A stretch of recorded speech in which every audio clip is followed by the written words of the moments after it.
I do credit my music theory training, my just consistent hours upon hours of practicing with being a successful business owner, being able to get in uncomfortable situations. Welcome to the Golden Group Strategic Growth Podcast, featuring expert insights, interviews with thought leaders, and business plan triage. Hosted by Kyle Golding, award-winning entrepreneur, CEO, and chief strategic idealist for the Golden Group.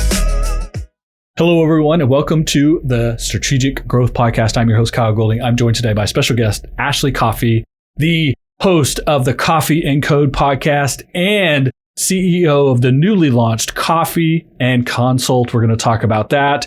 She is a TEDx speaker, an advocate for women in tech, and all kinds of interesting things that we're going to dive deep into today on the podcast. So say hello, Ashley. Kyle, thank you so much for having me on your show. I'm thrilled to be here and honestly very honored. This is such a great privilege. Thank you. Well, it's so much easier to make podcasts with people who make podcasts on a regular basis. True. So you know what to do. You know how this works. So let's jump right in. Let's do it. Let's talk about your new business, Coffey Consult. Thank you so much. I appreciate that. So I did launch recently. I'm 23 days into my new business. That's the definition of startup. Yes, definition of startup. I've got a couple clients. I've been enjoying the process. So what I do is I help small and medium-sized businesses understand how to leverage their technology to stop leaving money on the table and make it work for them. Okay, fantastic. Yeah, a lot of businesses don't have the time or the money or the energy. Right. So I really help use a human-centered approach to bridge the gap between technology and people. Technology can be very intimidating, especially for small business owners. Yeah, especially right now in the advent of AI, so much rapid digital transformation that's happening. We're hearing about it every day, right? Every day. Get with it or you're getting left behind. Yes, but the joy of that is like there's always something new. Like you're never bored.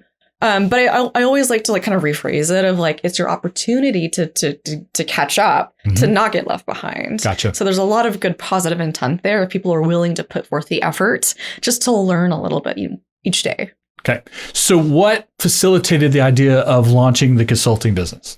It's been in my head for years, as most entrepreneurs have their idea. I just never ideated on it enough. And I think a lot of people maybe find themselves in positions where they don't think they have enough experience yet, or they don't think they're ready, or like the situation has to be perfect in order to launch. Which is absolutely not true. Not true. You'll never be perfect. No. Right. No. And I've had a lot of different experiences in the public, the private, nonprofit sectors, which I'm very grateful for. Right. And that has opened me up to a lot of different opportunities. But on the flip side, it's opened me up to opportunities to see what I want and what I don't want. Yes. And I think we all kind of go through those phases in our life. And I'm really privileged and grateful that I'm only 33 and I've like had this realization. But I realized it was just time to go out on my own. I want to be able to help people without restraints. I don't like red tape. I don't like bureaucracy. I want to help people and get things done rather than just talk about it. Gotcha. So that is what inspired me to go out and do things on my own and be able to bring my expertise that is around emerging technologies to Oklahoma City business owners. So if someone's listening right now and they're like, what exactly does that mean? Talk about what you would be doing with a typical client. So that's a great question. For example, I had a client recently. I did a social brand audit for their business and then provided a customized digital marketing strategies workshop to her clients. So her staff is the one that manages her social media and she does a great job at it. So I was giving them the tools necessary to be successful, such as here's how to create useful ChatGPT prompts to write social copy or newsletters, just really trying to demystify that. Some people are really intimidated by it. Yes. They love it or hate it. So I love it for that exact same thing, for understanding some simple prompts. You don't have to go crazy with ChatGPT or AI at all. It's not about understanding nuclear fission, but it is about, for me, taking something that I know how to do, I just don't have the time to do it, and making it very fast, or understanding really complex ideas enough that then you can explain it in your own voice. That's how I'm using ChatGPT. Yes, and that's how you should be using it. And I'm assuming you're using the vote up, vote down features to give it feedback, to train it. I am trying to train it up, yes, for sure. Excellent. And that's something I try to remind people is that you have to give it feedback. Yeah. If you're not liking the responses, tell it why. It's a collaborative effort, and I think that's where people are missing that. and they think it's more mature than it actually is. I can tell you that the embedded AI in Evernote has started to learn some of my style, some of my writing style, and Grammarly is absolutely very good at updating my own personal style into how we edit, like even down to, the Oxford comma, whether you use it or not. And so there's a lot of phrases we use for the Golden Group that are, we use on the regular that we insert a lot. And it's like, it stopped telling me I'm saying that too much. And it started to understand that I'm going to say that because that's a part of our core messaging. So AI is making the writing process easier and faster and more authentic, because again, at the end of the day, it's still our voice that we're trying to apply to it. Exactly. But making sure that we have complete command of the subject before we start talking about it. Yes. And it takes time to get there. Right. And it's definitely taken time for me to get there. And I'm on the side of like, I know that I don't know everything.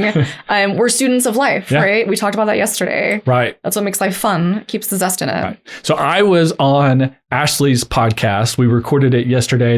These two will be coming out around the same time. So hopefully when you hear one or the other, you'll be able to check out the other one as well. But you guys make sure that you're listening to Coffey Code with Ashley Coffey. That is sort of probably how most people maybe would know you. Yeah. Social media and your podcast. Yes. So we're going to come back to that, though. I still want to ask you a couple more questions about your business. Please. Yes, absolutely. Okay. So we're talking about how you're helping customers. So you did a social media audit and you helped them kind of demystify some tools. What are some other things that you might do for a small business owner to kind of bring that technology to the human aspect? I'm glad that you asked that. So that's like one example of the service that I offer is kind of the one and done workshop, doing an audit of what's going well, what's not going well, what could be improved, whether that's connecting e-commerce website to their social media to drive conversions, or asking them what their goals are, because some business owners are so busy in their business, they have not established goals yet. Right. And how do you grow from there? Which means they're just showing up every day and working. Yes, it is. But like, so I've met some business owners. One of my clients, she makes the most money in her business, but she is in the business. Right. And she doesn't have time to do all these things. And I've been a client of hers since 2017. And I've been like, listening to her vent about her website and whatnot. And when I was a corporate consultant, I was like, oh, I would love to be able to help her if I had the time. And then when I started thinking about it, I was like, I'm getting a lot of requests from people to either like fix their website, help with their branding, connect with the right marketer, because I've reflected this on social media and I've built a very thoughtful network over time of being authentic and just like having fun with social media and try not to take it too seriously, because that's where you connect with your audience. But being helpful. Yes, exactly. So that's an example of what I do. I also provide month-to-month services for small and medium-sized businesses and entrepreneurs. So one of my current clients, for example, I'm helping him launch his own motivational speaking business. Oh, very good. Yes. So he's been in the corporate world for a long time. He's finally ready to make that jump, and came to me and said, you've been doing this for a while. I want to know all the things that you did wrong so I don't do it. Of course. Yes. Always learn off other people's mistakes. It's the smartest way to do that. But I appreciated that because he had a clear vision. He was actually a referral from a friend of mine. And I trust people in my network who send people Referrals are the best, right? Yeah, abundance mindset. Right, folks, if you know someone, refer them. Yes. Take that chance. And if it doesn't work out, it's fine. We'll refer them on to someone else. Exactly. So thank you, Naoma from Nuevo Studios. But it's been a really fun journey helping him see that vision. So we're building his newsletter. We're building his website. We're taking the brand strategy that Nuevo Studios did for him and putting it into action, because people don't realize that branding is much more than just a logo. Absolutely. Actually, the logo is the last thing. Exactly. Yes. And there's a journey that goes through that I think people forget about. So whenever you're marrying the brand strategy and the execution together, that's where I come in. And I showcase, here's how to leverage ChatGPT. Here's how to leverage more efficient tools to make your life easier, but not have to make it complicated. So for example, a lot of people use Google Suite, right? G Suite. Sure. For like docs, email, you name it. people don't realize there's something called Google Keep in there that's relatively new. You can build an entire project management flow off of it and not have to buy Trello, Asana. Right. Yes, these tools are great, but not everyone has the budget to spend 300, 500, whatever. And then you don't get the like team buy-in. So really what I do, I'm a curator of information. I curate the information that's specific to the business. I'm very industry agnostic, which is what I love about being a consultant. Right. I agree with you totally on that as well. That's always been our approach too. Yes. And it keeps things fun. Yeah. So that's another example. But on the more technical side, I do connect systems together to make sure that they're working with one another. And if I can't do it, I know someone that will. Right. So I had someone come to me and was like, hey, I need to fix the SEO on my website and maybe, have someone to rebrand and do my social media. And I'm like, that's great. I know the right people to connect you with. And then I do that more consultancy, advisory, execution of here's how you should be speaking to your audience through social media, because people don't know how to talk on camera. Sure. It takes time. Yeah. It feels uncomfortable and weird and awkward at first. I'm sure you felt the same way at first. Everyone has that intimidation factor again, and like they want to do it well, and the idea of social media is free, but it's your time and effort and some other assets that go into it as well. So you want it to be effective, but you also don't want it to be salesy because that's the opposite of effective. That's not what we're looking for. We don't want to be sold anything, right? Yeah. So we can't go out there and sell people stuff. So how are they promotional and how are they informational without being salesy, but also not being so timid or not conveying? And that's where they need someone to guide them through the process, make them feel comfortable about how to activate in their brand voice. Yes. And also political candidates as well. I also work with them on brand messaging. There's a lot of people who don't take on political candidates. I know. If I believe in their messaging and I believe in the candidate, I would take them on as a client. That's fair. Yeah. So someone reached out to me and was like, hey, I hate speaking on camera and I'm doing this and I need someone to help me with that. And I was like, absolutely. I do have some policy background with my previous role as a corporate consultant. Yeah. So marrying some of that knowledge from a federal level with what is happening in a state is kind of like my bread and butter. That, is kind of like the shelf knowledge of like, oh, this is coming in handy as an entrepreneur does. It's amazing how, always pulling from everything we've learned. Yes. And I love it. So I've been doing a lot of research on like what is working, what is not working, because I've been, as you have been following social media for so long and realize that the influence that it has on our election system, on how people vote and the influence that it can have, but it's also an opportunity to be transparent and to connect with your audience regardless. Directly to the audience. Yes. Regardless of what side you're on. Yes. So that's and that's the key too. It doesn't matter what side you're on, as long as you have access to be your authentic self, then the people who potentially could vote for you or vote against you at least are better informed as to why they would or wouldn't vote for you. Yeah. And that's the crux of democracy, right? Yeah. It's such a fast-paced environment. It's constantly changing. And I really do think that we're at this like pivotal point right now, both federally and statewide. So I want to do what I can to help propel good people forward. Cool. Very cool. So we've mentioned social media. We talked about the fact you have your podcast and maybe people, that's where they might know you from, and now they'll be attracted to your consulting agency. Yeah. So let's talk about the podcast. Let's do it. Because you cover a lot of interesting topics. Women in tech, emerging tech, STEM, VR, AR, all of that good, cool, interesting, futuristic, future-forward stuff. So what is it in you and in your background that drew you to that then made that the crux of your podcast that's now launched your business?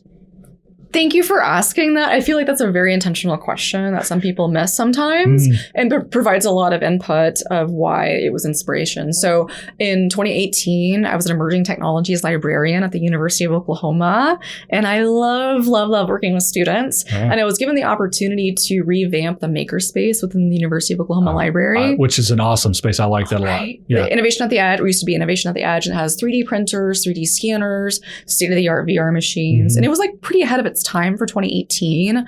And also we were an exploratory unit inside of a Division I research academic library, which was so exciting because we were one of maybe two in the nation that had 4 people on staff as emerging tech librarians. So What a Time to Be Alive, really cool research. And I started realizing the unlocked potential that these technologies were having, both within VR, AR, but also as a historian to be able to archive that digital information and these objects that are very historically significant that are deteriorating, whether because of climate change or us. or just 110 degree summer days, right? Like today, it feels like. It's nice and cool in the studio though. But I had a moment with a student and it really helped me love virtual reality and see the potential, but also see how much work is needed for accessibility and inclusion and people that are traditionally excluded from experiences.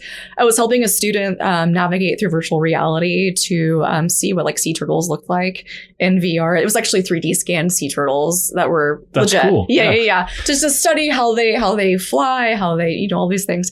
And I was trying to guide her through the system of the menu options because it's a little bit of a learning curve. It's not much now. Right. But it used to be a little bit different in 2018. And I was guiding her through these different instructions and she wasn't getting it. And then I realized, oh my gosh, she's deaf. And then I had a moment of we didn't even think about that in this design or putting writing down instructions within the design. So we kind of took that as a learning opportunity to start exploring this new avenue of inclusion and human-centered design, which most people should be incorporating off of the get-go. Yeah, that's the whole point of technology is to include more people, not exclude more people. Yeah. So ever since then, I've just I've been very thankful to have opportunities and doors opened to be able to explore this new world. And it's just such a great, exciting piece. And I do have to give a shout out to Chris Madsen from Engage VR. He gave me my first VR experience that blew my mind. And let me tell you what it was. We were in an Oculus VR headset when it was wired in, and he guided us through an Alan Watts 360 video. Okay. It was incredible. It was we were transported to another world for 30 minutes and it felt like 2. And that's when I was hooked. I knew I was in. We still talk to each other today. And I actually ran into him at a conference in Silicon Valley recently. And I was like, thank you for guiding me into this new world that I love so much. Because I see the potential. I see the good it can do in the world and the access that it can have. Right. What do you hope comes next from VR and some of that access potential? What do you hope is on the horizon for that opportunity? Affordability. Okay. Yeah. I think that's a big barrier to access, and increased adoption is going to be the price. I mean, Apple's Vision Pro is going to be $3,500. Yes. Will I buy it? Absolutely. Yes. And people who are have that available and super into this still find that to be shockingly high. So obviously the average consumer is way out of their price range. But like everything, right? It's the early adopters start high and then everything kind of should come back down to the consumers once we get some mass adoption.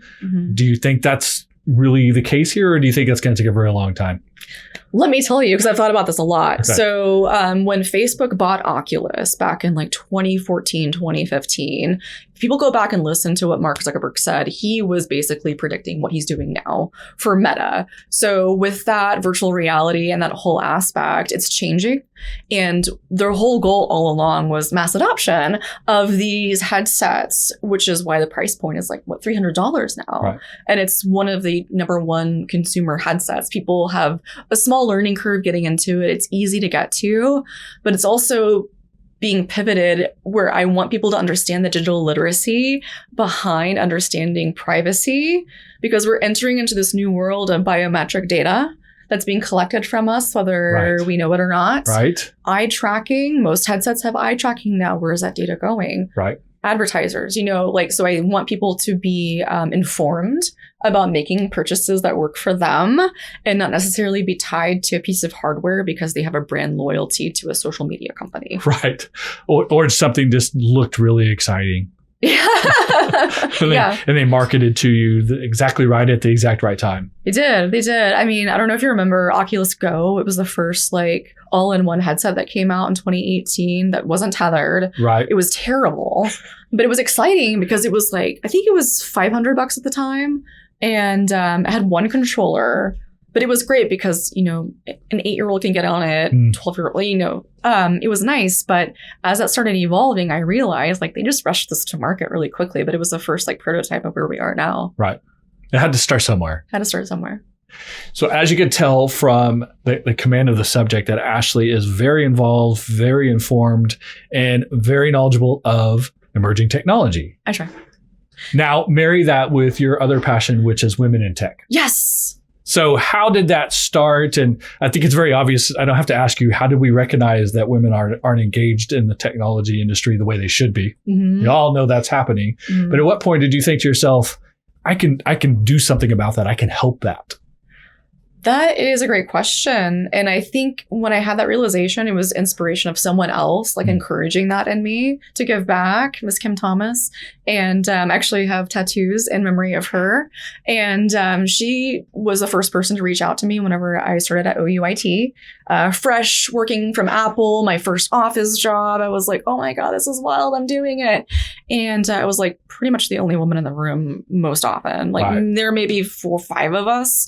And the fact that she reached out meant a lot. And we went to lunch and she got to know me and she invited me to a networking event at Oklahoma Women in Technology, Guernsey Park, 2016. So we carpooled together from Norma and we went, and I realized like there's so much good energy in the room.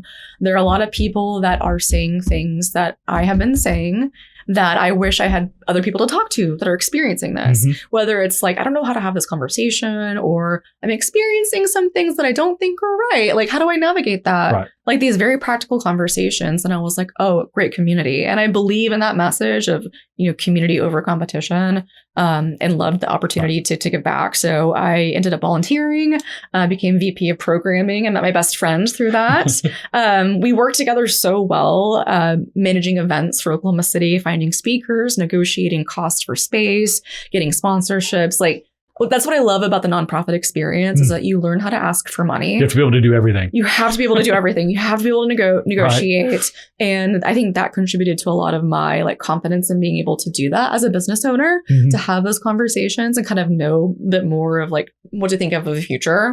But also how to keep people engaged too. As a volunteer organization, it can be very difficult when you're scaling. Certainly. It's like running a business. Yeah, for sure. Yeah. So you said that was 2016. Yeah. All right, we're 2023. 2023. I'm on the advisory board now. The industry, the opportunities, all the things that organization has been working on locally. Yeah. Are we better? Yes. Are we worse? Did we go as well as you hoped? Yeah. Better? How are we progressing? Yes. Okay. So I have great news. We are progressing, but we still have a long ways to go. Let's not forget it'll take 75 years to reach gender pay equality.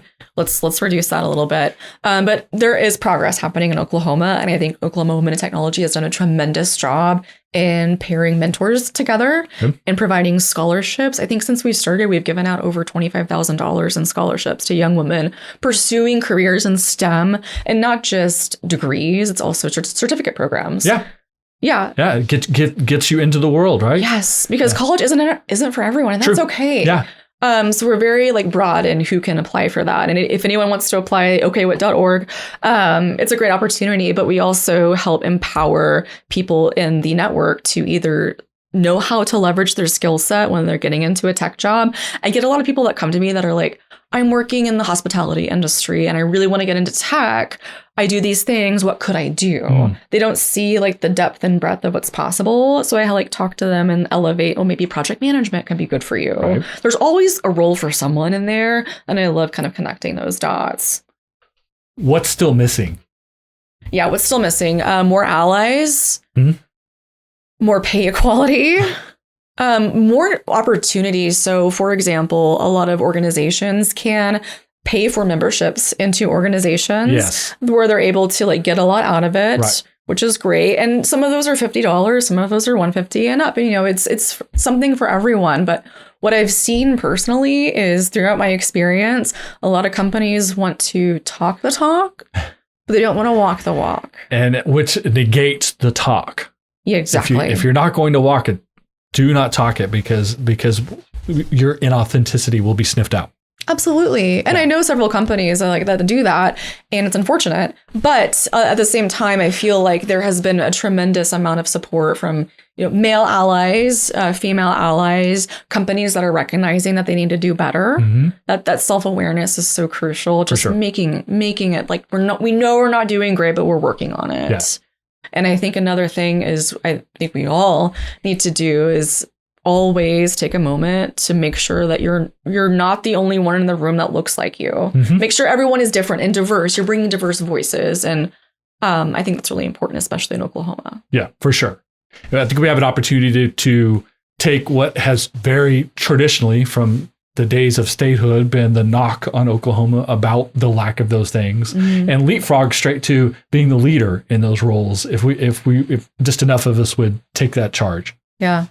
Now, something else you mentioned, and we talked about it a lot on your podcast, was community over competition. Yeah. And we had a great conversation on your podcast about it. So I want to circle back to that because I think you and I have the exact same view of that, right? Which is there is no real competition. Your competition is yourself, right? Yeah. Is making yourself better, finding the right audience, doing the right things for all the right reasons. But you can't just stop there. You have to build community. And it's very obvious when we talk about business, like community around our product or service. Like we want to attract people to us, but we need our whole industries, our economic structures, whether it's the city, the state, the United States, et cetera. We need all of that to elevate to that rising tide to lift all our boats. And that's where community comes in, being community minded.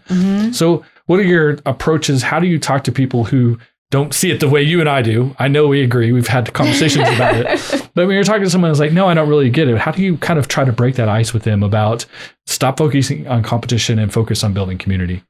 That's a really good question. And I like to think about, the abundance mindset. Yes. And assuming positive intent. I think there's a lot of instances where we're quick to go to the negative option, but it's important to kind of take a step back and look at that from a 50,000 foot view. Some people ask me how are you so enthusiastic and how do you do all these things and how do you connect with the community?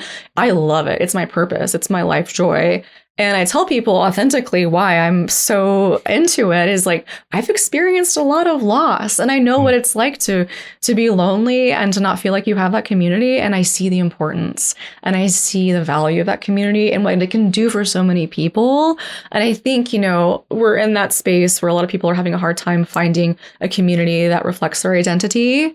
Right. And I think it's important to kind of cultivate that space a little bit more authentically. So I like being authentic and telling people why I'm, passionate about building community. And I think that helps other people change a little bit more perspective because a lot of people have a scarcity mindset. And I get it. When you're an entrepreneur and you're making money, you got a mortgage and kids, it can be rough. Right.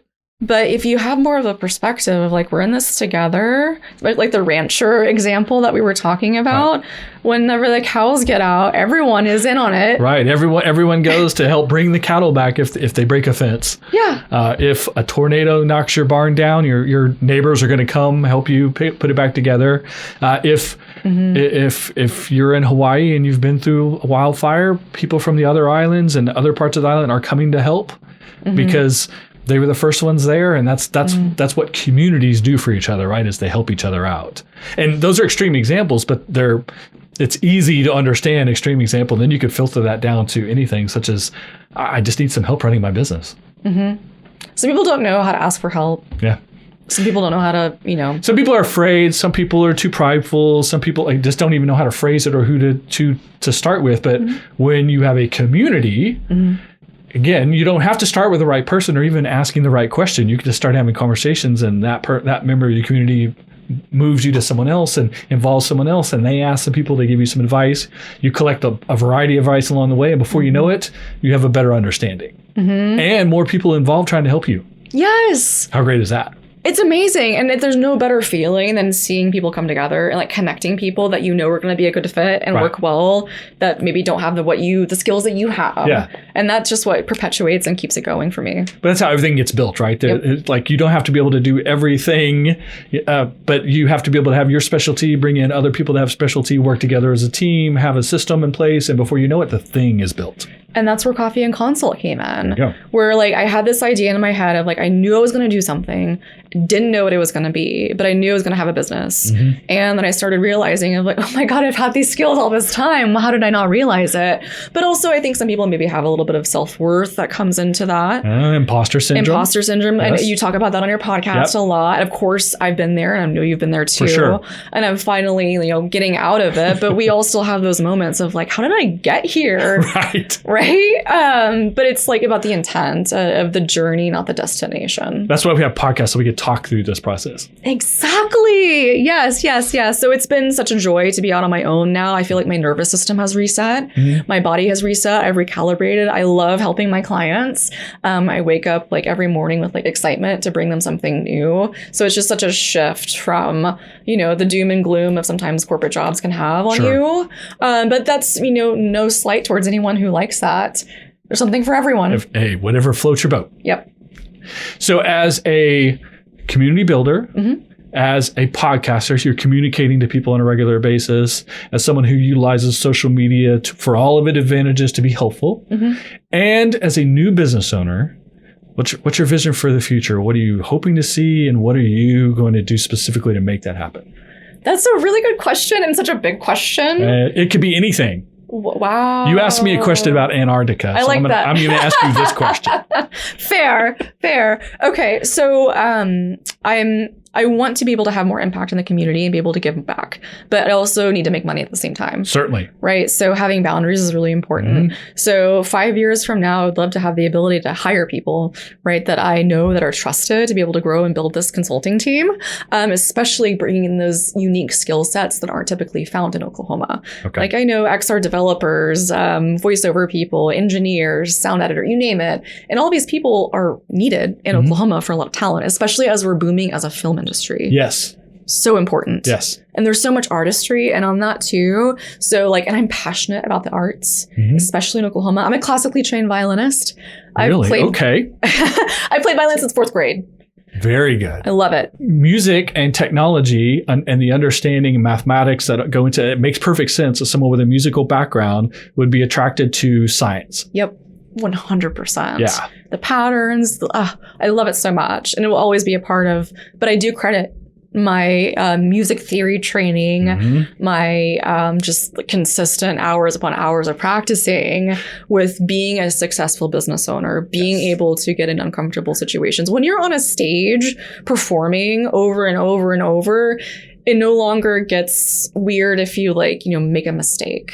You have 4,000 notes. You can miss one or two and you'll be fine. You'll be fine. The show goes on. It's fine. So I really would love to see this marrying of the arts in Oklahoma, the technology in Oklahoma, and the entrepreneurs in Oklahoma. Because I feel like, there's a lot of good stuff happening. There's a lot of recreation of things that are happening. Yes. So I want to, take out the noise and get to the actual meat and bring those people together so they're not duplicating efforts. Yes, because it doesn't make sense to duplicate. Exactly. We need to add to, not duplicate. Exactly. Yeah. Thank you so much for having this conversation with me today, Ashley. I'm super excited about your new business. Thank you. We love startups. We love talking about startups. I'm going to have you back in a year to tell us how you're progressing along. Thank you so much for having me on your podcast. And thanks for being a guest on this podcast, and continue building that community that you've been building for quite a while here in Oklahoma City. Thank you, Kyle. I appreciate you having me on the show, and I appreciate you coming on my show. That's a great example to other people what they can do to actually be modeled behavior out in the world. Yeah, we're walking the walk and we're talking the talk. That's what we're doing. We're doing it, and that's your invitation. There you go, folks. Of course, I'll have links in the show notes for how to find Ashley on social media, how to find her podcast, how to find the website for Coffey and Consult as well. Thank you very much, Ashley, for being on the show today. Thank you. Thank you for listening to the Golden Group Strategic Growth Podcast. Please subscribe so you never miss an episode. Follow the Golden Group on social media. For more information, past episodes, or to contact us, please visit thegoldengroup.com.